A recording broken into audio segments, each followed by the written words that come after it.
Hello everyone, this is Boost Sunday, and in this episode we're going to be talking about handling confrontation. First off, I want to start by saying no one enjoys confrontations. Not even the person confronting or the person doing the confronting. No one enjoys confrontations. And most of the time confrontation happens because people have egos and they're trying to prove something and they feel they're right, so they're trying to be right over somebody else because they want to make the person feel somewhat they want to make the person feel somewhat diminished, or make them feel sad because they can feel like they're right after, that kind of mentality. Sometimes we do have confrontations, and sometimes it's not because people have ego issues or want to feel right every time. Sometimes it's because there's been a misunderstanding. One thing is, if you're ever in a situation that you're being confronted, the most important thing is to stay focused. I'm sure you've seen the video I made about being calm and collected. That's true, and you also need to stay focused. Remember your points, guys. You have to gather your points. You have to believe in your points. That's the most important thing. You gather your points. You believe in your points, even during the whole chaos of the person screaming or arguing or proving your points. I'm not saying you shouldn't listen to what they have to say. You should listen. You should listen, but still at the same time remember what you're gonna talk about. It's not necessarily, I don't see it as you trying to attack back. I see it as you trying to just prove your point, because it's a confrontation. If someone's confronting you, you shouldn't just stand there and not do anything about it. At the same time, you shouldn't resort to violence. Another thing I want to say is, gather your points and believe in your points. Like, just don't see your points as, okay, yeah, it's 1 plus 1 and it's 2. No, believe in what you're trying to say, because when you believe, you sound more convincing. So that goes a long way. When you gather your points, believe in your points. One thing I also want to say is, guys, never be confrontational unless you have to. Do not just start a confrontation with anybody unless you have to. Unless you're being confronted, or unless you're in a situation where you're treated unfairly and you just have to speak up and say something about it. That's when you have a confrontation. Don't just have a confrontation just because you want to make the person feel stupid, or because you want to feel empowered, or you want to show the person that you're a higher hierarchy than them. It's not the right way to do things, guys. And believe it or not, we all get what's coming to us sooner or later. Trust me. Staying calm and communicating clearly and effectively, that's also a big thing when you're being confronted. You need to be calm, keep your reserve, think about it, think about what the person's trying to say, think about what you're trying to say, analyze it, be calm, and that way you make a sound judgment. Another thing is making noise, just blabbing and barking, making noise, and winning an argument doesn't make you an alpha. You can scream all you want. You might even win the argument because you're screaming, or just because the other person doesn't want to put up with your crap. But it doesn't make you an alpha. Or you might even have legit points, but it doesn't make you an alpha. Guys, especially guys, not even just women, is guys feel like, when they, intimidate other guys, or they speak up, or they do whatever they do, they feel like it makes them be the alpha because the other person just keeps quiet. It's not necessarily the case. Usually, let me tell you something, most alphas, because they know they're alphas, they just let the betas do their thing, because they cannot be bothered to stoop to their level.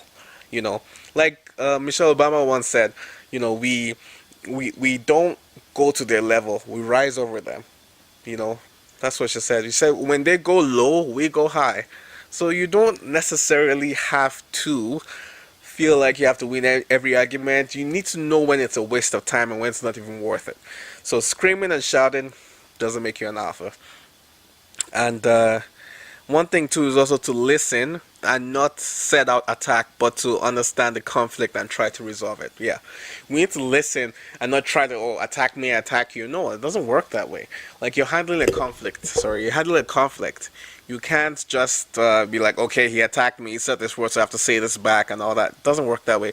We need to remember the point and stick to the point and come to a solution. It's not necessarily us barking, but why are we barking and what are we trying to aim for? What's the end goal? So, which comes to my last point, is shouting or violence solves nothing unless you have to. And what I mean by unless you have to is this, like shouting or violence, if you're being shouted at, or if you're being shouted at, you don't have to react to it. Like there's something I usually say, and it's this: is that two people can't be angry at the same time. Solves nothing. Solves absolutely nothing. So I'm shouting, and then the other person shouting. Guess what? We might as well face a freaking wall and just scream at the wall, because clearly nothing is penetrating the other person's ear. So shouting and screaming solves nothing, guys. Violence solves nothing. That's my timer. Violence solves nothing. So let's not feel like we have to shout and we have to scream at each other. And what I mean by saying shouting or violence solves nothing unless you have to is this: shouting, I don't advise shouting, because the person hears the noise louder than your point. I'll say that again.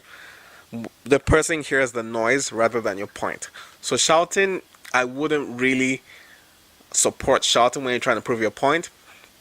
Some scenarios you might have to, but it's really not advisable.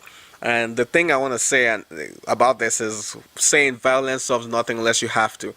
I'm not trying to encourage violence. Let me just say that out right now. I'm not trying to encourage violence, but if you're pushed or if you're hit, and you think because you're hit and you're not trying to, defend yourself and all that kind of stuff, and then you just stay hit and you stay that way, that's not the best way to go about it.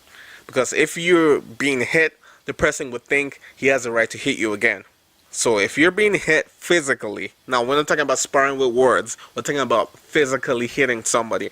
I don't think people should stay there and take it. I think if you're being hit, you have two choices. Either you want the person not to hit you again, or you walk away from it.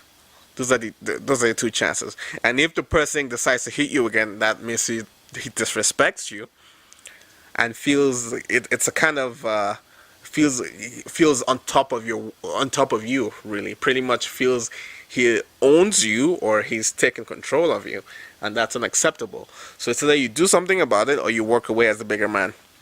It's up to us to figure out what we want to do, But guys, handling confrontation, let's be calm, let's stay positive, let's remember our points, and it's not all about the noise. The noise doesn't make you an alpha. Being calm does, and finding the perfect solution to the issue. This has been Boost Sunday, guys. I also want to mention that we will try to get next week's episode out, but I have a function I'm going to, so I'm not quite sure, but I'm traveling and I will try to stick that in there and figure it out. Also, guys, please subscribe. Hit that notification button above there. I'm not sure if it's here or here, but subscribe, guys. Seriously, it helps the channel. If you like what we do, show your support on Instagram, on Facebook. The encouragement goes a long way. Okay, guys, thanks for listening. Take care and have a wonderful week. Peace.